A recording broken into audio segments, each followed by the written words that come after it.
जब प्रयागराज इलाहाबाद था, अतीक आतंक का दूसरा नाम था। लेकिन इलाहाबाद जब शहर प्रयागराज हुआ, अतीक का जीना दुश्वार हुआ। अतीक पुराने खौफ के साम्राज्य को बरकरार रखने के लिए जेल में बैठा फड़फड़ा रहा था। गुजरात की साबरमती जेल से डॉन ने एक मर्डर करवाया। बस वही वो दिन था। तब से अतीक के सिर पर मौत नाचने लगी। ये दिन था 24 फरवरी 2023 का। जगह प्रयागराज की सोलम सराय थी।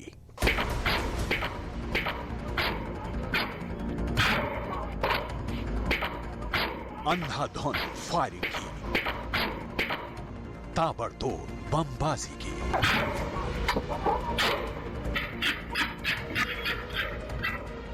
उमेश पाल हत्याकांड की ये तस्वीरें ना जाने कितने दफे देखी जा चुकी हैं। पुलिस ने इन्हीं तस्वीरों से उमेश पाल के शूटरों की शिनाख्त की।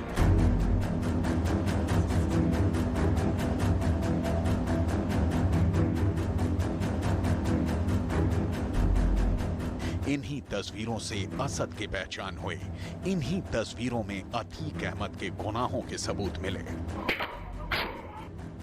मगर इतना भर नहीं है इन तस्वीरों का सच। इस तस्वीर की एक कहानी अब भी कम लोग जान पाए हैं।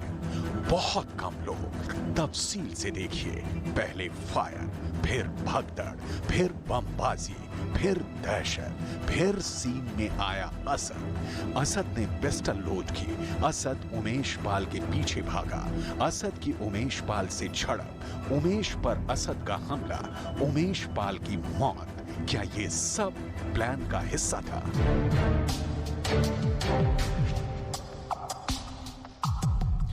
नहीं, बिल्कुल नहीं।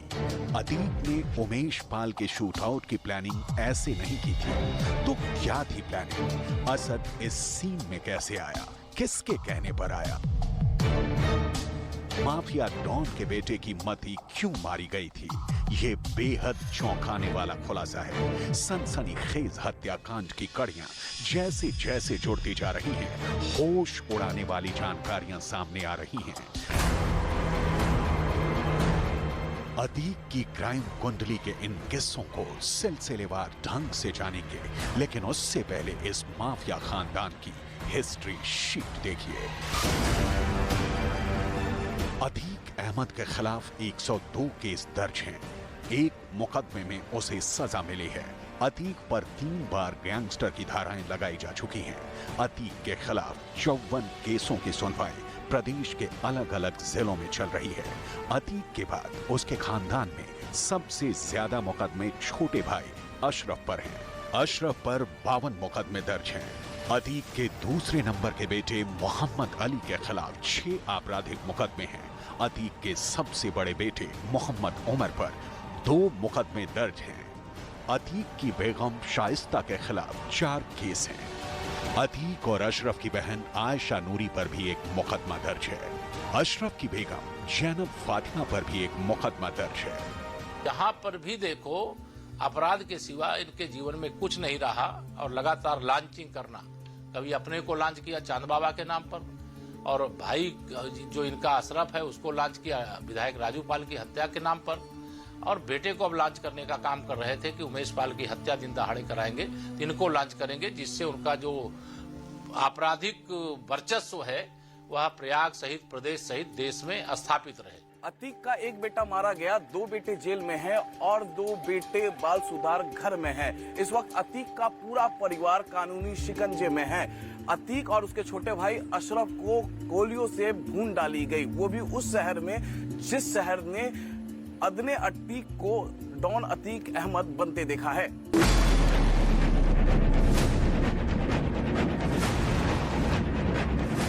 शकिया में अतीक का आतंक कैसा है, उसकी एक मान की भर देखिए।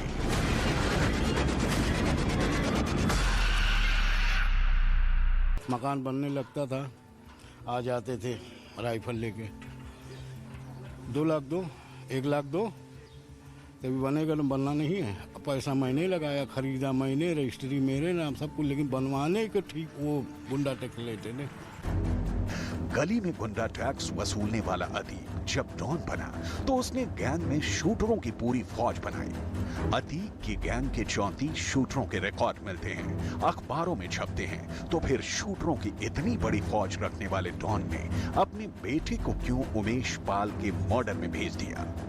असद को 24 फरवरी को पूरे देश ने देखा, हथियार के साथ देखा, उमेश पाल को गोलियों से भूनते देखा। उसके बाद मिली असद की लाश। उस वक्त भी वो बारूदी असले से लैस था। लेकिन 24 फरवरी से 13 अप्रैल के दरमियान जो कुछ भी हुआ उसे बहुत कम लोग जान पाए। असद को अतीक ने शूटआउट से दूर रहने की सख्त हिदायत दी थी। असद को सिर्फ शूटआउट को दूर गाड़ी में बैठकर देखना था।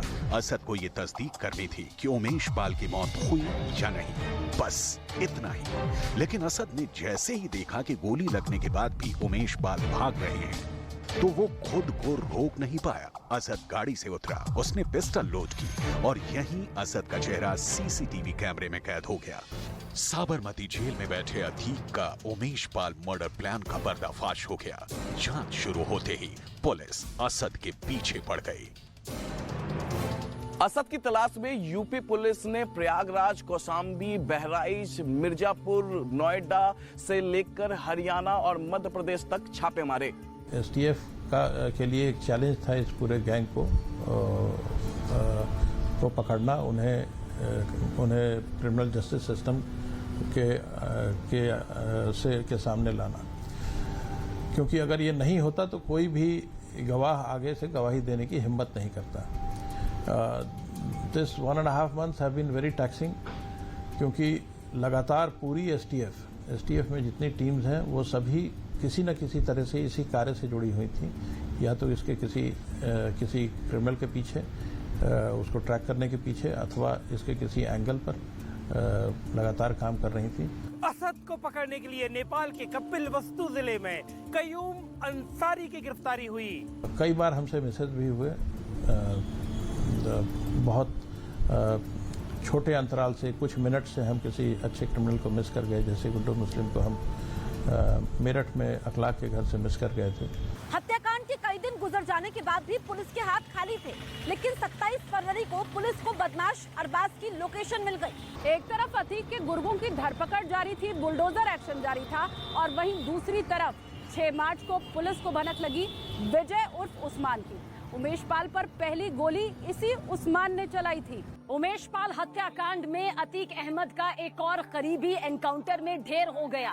ये 50,000 का इनामी था। पुलिस मुठभेड़ में अतीक का ये गुर्गा घायल हुआ तो सरेंडर के लिए तैयार हो गया। लेकिन असद के ठिकानों से पुलिस अब भी बहुत दूर थी, क्योंकि असद लगातार अपनी लोकेशन चेंज कर रहा था और मोबाइल के नंबर भी बदल रहा था।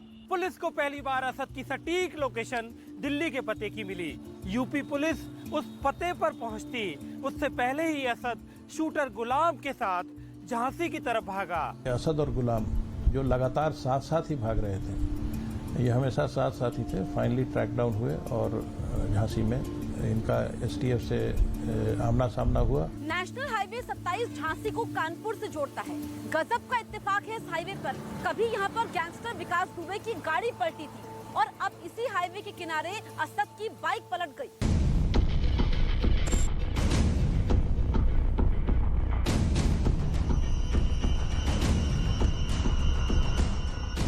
असद पुलिस मुठभेड़ में मारा गया, शूटर गुलाम भी ढेर हो गया। तो बाइक थी, उस पे नंबर प्लेट नहीं थी, मतलब कि बिना नंबर की गाड़ी थी और डिस्कवर गाड़ी थी।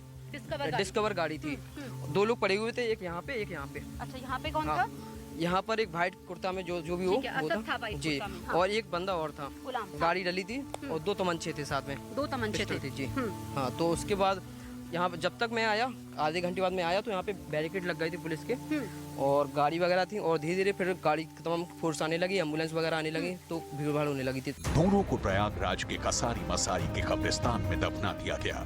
अतीक को अपने बेटे का जनाजा देखना भी नसीब नहीं हो पाया, लेकिन अतीक के मोहल्ले ने देखा अपराधियों का अंजाम क्या होता है। चकिया, अटाला के लोग गवाह बने एक डॉन के मिट्टी में मिलने की। जहां कभी अतीक के नाम की दहशत थी। चकिया में अतीक पहलवान नाम से जाना जाता था। कुश्ती के शौक ने मोहल्ले में शोहरत दिलाई थी। फिर 17 साल की उम्र में अतीक का नाम पुलिस रिकॉर्ड में आया। पहला मुकदमा ही धारा 302 के तहत खुलदाबाद थाने में दर्ज हुआ। इसके बाद अतीक की क्राइम फाइल में जमीन पर कब्जा, हत्या, लूट, डकैती और फिरौती की संगीन वारदातें दर्ज होती गईं। गुनाहों पर पर्दा डालने के लिए अतीक सियासत को कवच बनाता गया। हालांकि राजनीति में भी अतीक का खौफ, उसका आतंक बोलता रहा। नहीं, वो तो दहशत का ही पर्याय था।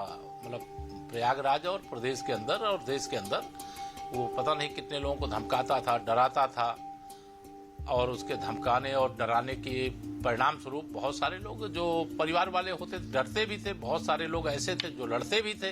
अतीक ने चुनावी रंजिश में पहला बड़ा कांड चांद बाबा को ठिकाने लगाकर किया था। 1979 के विधानसभा चुनाव होने के बाद चांद बाबा को रोशनबाग इलाके में बम से उड़ा दिया गया था। शौक इलाही उर्फ चांद बाबा 70 के दशक में इलाहाबाद में कुख्यात गैंगस्टर था। अतीक गैंग ने जिस अंदाज में चांद बाबा का खात्मा किया, वैसा बंबई या फिल्मों में भी देखने को नहीं मिला था।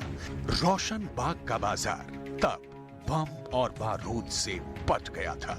जो अपराधीकरण हुआ, जो अपराधी विधायक और सांसद बन गए, जो अपराधी पुलिस को, प्रशासन को देख करके डरना चाहिए, वह इस हैसियत में सपा बसपा की सरकारों के समय में आ गए कि उनसे ही पुलिस और प्रशासन डरने लगा। तो जिसके कारण से इनका मनोबल बढ़ा, और इनके मनोबल बढ़ने के कारण से एक जो पहली हत्या, जब जो जानकारी हम लोगों की आ रही, हम लोग तो उस समय छोटी आयु के रहे होंगे, एक चांद बाबा नाम का व्यक्ति था, उसकी हत्या करने का काम अतीक अहमद के ऊपर आरोप है। और उस हत्या के बाद उसने अपने को इस प्रकार से स्थापित करने का काम किया कि मैं बहुत बड़ा अब डॉन बन करके दिखाऊंगा। इसी दबंगई और धन बल से अतीक विधायक से सांसद जा बना। एक जेब कतरे से गुंडे तक, गुंडे से गैंगस्टर तक, माफिया से माननीय तक, अतीक ने अपनी पूरी उम्र अपराध की दुनिया में गुजारी। नोएडा के अंदर एक अधिकारी के आईएएस ऑफिसर के घर में घुस के अतीक ने उसको पीटा पाटा था, और आईएएस पूरी की पूरी लॉबी इकट्ठी हो गई थी। मुलायम सिंह उस समय मुख्यमंत्री थे, उन्होंने उस पर कार्रवाई नहीं होने दी। अतीक के सांसद बनने के बाद इलाहाबाद की शहर पश्चिमी सीट पर उपचुनाव हुए, जिसमें अतीक का भाई अशरफ चुनावी दंगल में उतरा, जिसे अतीक के ही एक गुर्गे कहे जाने वाले राजू पाल ने शिकस्त दे दी। उपचुनाव में मिली हार से अतीक बौखला गया। अक्टूबर 2004 में राजू पाल विधायक बने। कहते हैं कि चुनाव जीतने के बाद राजू पाल ने अतीक से फोन पर बात की। राजू पाल ने कहा कि भाई अब तो हम चुनाव जीत गए हैं। दूसरी तरफ फोन पर आवाज अतीक की आई। अतीक ने कहा चुनाव तो जीत गए हो, लेकिन अब जिंदा रहकर भी दिखाओ। नवंबर 2004 की बात है। राजू पाल के दफ्तर पर दनादन बम फेंके गए, लेकिन राजू पाल बच गए। अगले महीने दिसंबर में राजू पाल की गाड़ी पर फायरिंग की गई। इस बार भी राजू पाल की किस्मत साथ दे गई। इसी बीच राजू पाल की शादी तय हो गई। 16 जनवरी को जब राजू पाल 7 फेरे ले रहे थे, उनकी हत्या की साजिश तैयार हो रही थी। ठीक 9 दिन बाद इस साजिश को अंजाम दिया गया।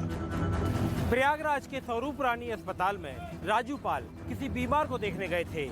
जब वो अस्पताल से बाहर निकले तो पहले से घात लगाकर बैठे शूटरों ने उन पर फायरिंग शुरू कर दी।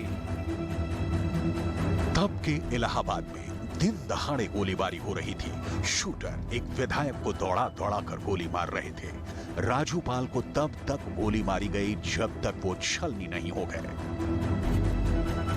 जब तक राजू पाल जीवन ज्योति अस्पताल पहुंचे, उन्हें 19 गोलियां मार दी गई थी। राजू पाल की पत्नी पूजा पाल ने अतीक अहमद, उसके भाई अशरफ के ऊपर नामजद मुकदमा दर्ज करवाया था। और जैसे ही उत्तर प्रदेश में सत्ता में उलटफेर हुआ, अतीक की उल्टी गिनती शुरू हो गई। 2007 में यूपी चुनाव में बीएसपी ने बाजी मारी। मायावती जैसे ही सीएम बनी, अतीक की शामत आ गई। अतीक से मायावती गेस्ट हाउस कांड का हिसाब चुकता कर रही थी। 1995 में मायावती के साथ हुई बदसलूकी के केस में अतीक मुख्य आरोपियों में से एक था। मायावती सरकार में अतीक पर एक दिन में सैकड़ों मुकदमे दर्ज हुए। सिविल लाइन में बना अतीक का शॉपिंग कॉम्प्लेक्स ढहा दिया गया। हालांकि अतीक के साम्राज्य पर ऐसे एक्शन से फर्क नहीं पड़ा। अतीक राजनीतिक जमीन तैयार करने में जी जान से जुट गया। 5 साल बाद 2012 के चुनाव आए तो अतीक ने अपनी सियासी ताकत की नुमाइश कर दी। राजनीति के जानकार बताते हैं कि उस चुनाव में अतीक ने पूर्वांचल की 14 सीटों पर अपने हिसाब से प्रत्याशी उतरवाए थे। इसमें कई जीते भी। पीड़ित परिवारों ने मुकदमा दर्ज कराया उसके परिवार के खिलाफ। वह समाजवादी पार्टी के द्वारा पोषित माफिया है और उसकी कमर को तोड़ने का काम हमारी सरकार ने किया है। और फिर मैं कहता हूं, इसे इस माफिया को मिट्टी में मिला देंगे। समाजवादी सरकार बनी, अतीक का दबदबा बढ़ा। पूर्वांचल में फिर से माफिया की मनमर्जी चलने लगी। स्कूल, यूनिवर्सिटी के झगड़े का निपटारा भी अतीक अपने स्टाइल में करने लगा। अतीक की दबंगई एक बार एग्रीकल्चर यूनिवर्सिटी कैंपस में दिखी। अतीक खुद यूनिवर्सिटी पहुंचा था, उसने एक टीचर को पीटा था और इसी मामले में साल 2017 में उसे जेल भी भेजा गया था। अतीक जेल में रहा या जेल के बाहर, उसके जुर्म का सिक्का चलता रहा। जेल बदलती रही, अतीक नहीं बदला। आखिरकार अतीक को यूपी से बाहर गुजरात की साबरमती जेल में ठूंसना पड़ा। अतीक की कारस्तानियों से तंग आकर उसके सियासी सरपरस्तों ने भी दूरी बना ली। मगर यहाँ बैठकर उसने उमेश पाल के मर्डर का प्लान तैयार किया। इस हत्याकांड से अतीक पुरानी हनफ की उम्मीद पाले बैठा था, मगर माफिया की ये गलतफहमी जल्द दूर हो गई। साबरमती से उसकी प्रयागराज परेड होने लगी। इस परेड के दौरान अतीक के प्राण सूखे रहे। वो एनकाउंटर के डर से थरथराता रहा, लेकिन अतीक को कभी ख्याल नहीं आया कि उसका मॉब एनकाउंटर भी मुमकिन है। डॉन के दुश्मनों ने ऐसे स्टाइल में इंतकाम लिया जिसकी दूसरी मिसाल शायद ही मिले। अतीक को अनहोनी का कुछ अंदाजा हो चला था, लेकिन हकीकत से वो कोसों दूर था। उसे क्या पता था कि उसके गुनाहों की सजा वक्त ने ऐसे मुकर्रर कर रखी थी।